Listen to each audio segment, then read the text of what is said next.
ಪಕ್ಕಾ ಟೆಂಪಲ್ ಸ್ಟೈಲಲ್ಲಿ ಕುಂಬಳಕಾಯಿ ಹುಳಿ ಹೇಗೆ ಮಾಡೋದಂತ ಇವತ್ತಿನ ದಿನ ವಿಡಿಯೋದಲ್ಲಿ ನಾನು ನಿಮಗೆ ತೋರಿಸ್ಕೊಡ್ತಿದ್ದೀನಿ. ನಾವು ದೇವಸ್ಥಾನಗಳಿಗೆ ಹೋದಾಗ ಅಲ್ಲಿ ನಮಗೆ ಅನ್ನವನ್ನು ಬಡಿಸಿದಾಗ ಈ ಒಂದು ಕುಂಬಳಕಾಯಿ ಹುಳಿ ತಿನ್ನಲಿಕ್ಕೆ ತುಂಬ ರುಚಿಯಾಗಿರುತ್ತೆ. ಅದೇ ಒಂದು ಶೈಲಿಯಲ್ಲಿ ಮನೆಯಲ್ಲಿ ಹೇಗೆ ಮಾಡ್ಕೊಳ್ಳೋದು ಅಂತ ಈ ವಿಡಿಯೋದಲ್ಲಿ ನಾವು ನೋಡೋಣ. ಯಾರೆಲ್ಲ ಫಸ್ಟ್ ಟೈಮ್ ನೋಡ್ತಿದ್ದೀರಾ ಸಬ್ಸ್ಕ್ರೈಬ್ ಮಾಡ್ಕೊಳ್ಳಿ ಚಾನಲ್ನ. Hello friends, welcome to Srishti's kitchen.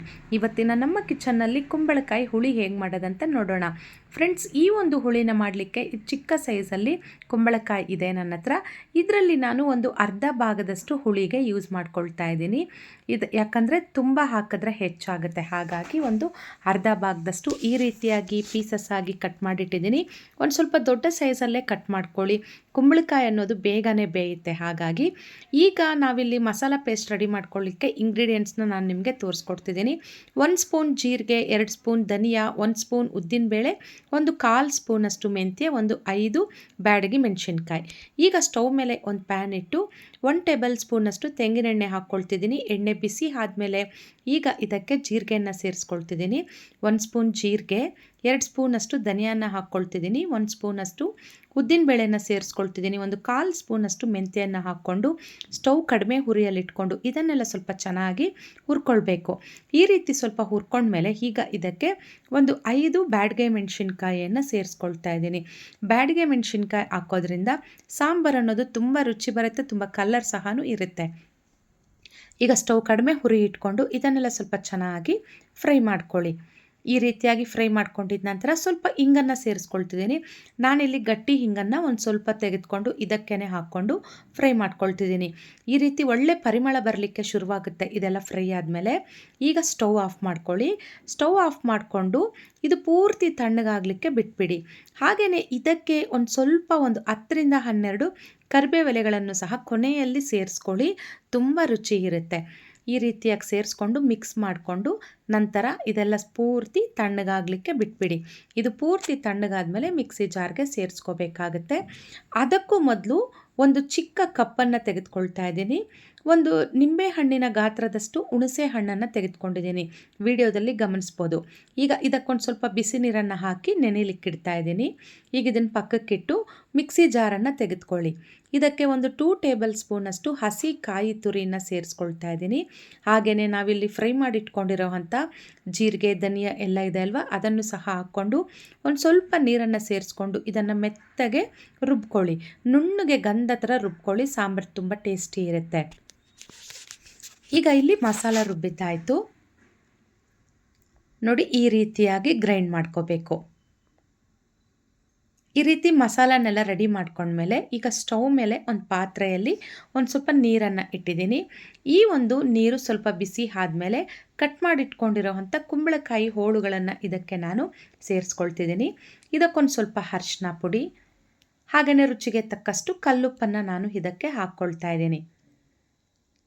ಈಗ ಈ ಕುಂಬಳಕಾಯಿ ಹೋಳೆಲ್ಲ ಸ್ವಲ್ಪ ಬೇಯೋವರೆಗೂ ಲಿಡ್ ಕ್ಲೋಸ್ ಮಾಡಿ ಸ್ಟವ್ ಮಧ್ಯಮ ಹುರಿಯಲ್ಲಿಟ್ಕೊಂಡು ಒಂದು 5 ರಿಂದ 6 ನಿಮಿಷಗಳ ಕಾಲ ಕುಕ್ ಮಾಡಿಕೊಂಡ್ರೆ ಸಾಕು. ಇಲ್ಲಿ ಹೋಳು ಅನ್ನೋದು ಬೆಂದಿರುತ್ತೆ. ಈಗ ನಾನು ಲಿಡ್ ಓಪನ್ ಮಾಡಿ ನಿಮಗೆ ತೋರಿಸ್ತಾ ಇದ್ದೀನಿ ನೋಡಿ. ಈಗ ಒಮ್ಮೆ ಚೆಕ್ ಮಾಡ್ಕೊಳ್ಳಿ ನೀವು ಬೆಂದಿದೆಯಾ ಇಲ್ವಾ ಅಂತ. ನನಗಿಲ್ಲಿ ಸಾಫ್ಟಾಗೇ ಬೆಂದಿದೆ.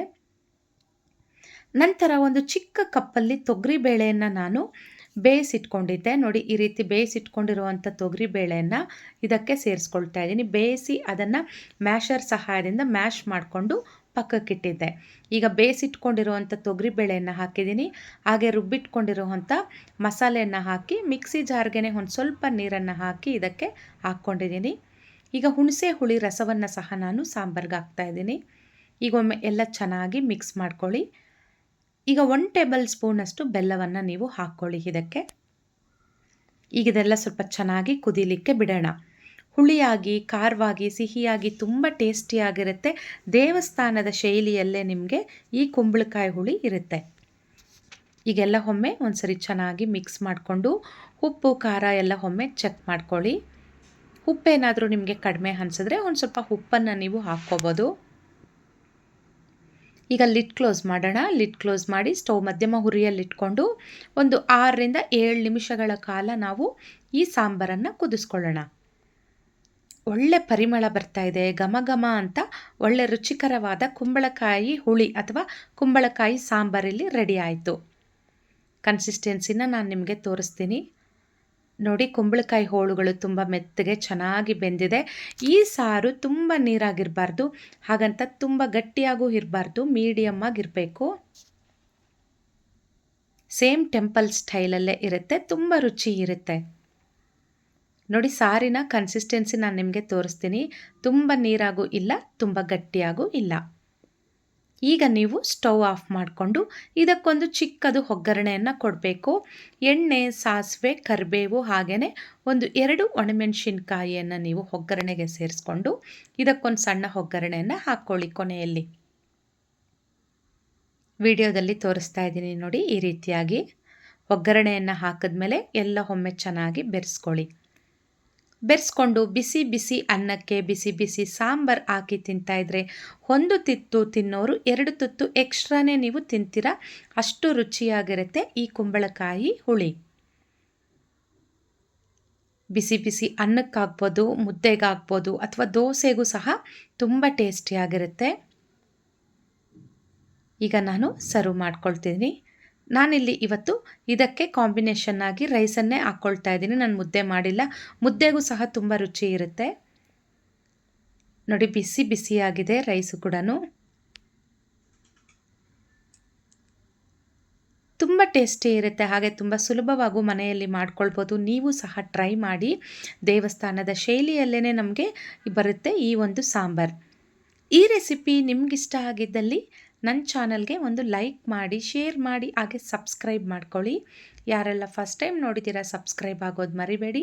ಮುಂದಿನ ರೆಸಿಪಿಯೊಟ್ಟಿಗೆ ಮುಂದಿನ ವಿಡಿಯೋದಲ್ಲಿ ಭೇಟಿಯಾಗೋಣ. ಅಲ್ಲಿಯವರೆಗೂ ಶುಭ ದಿನ.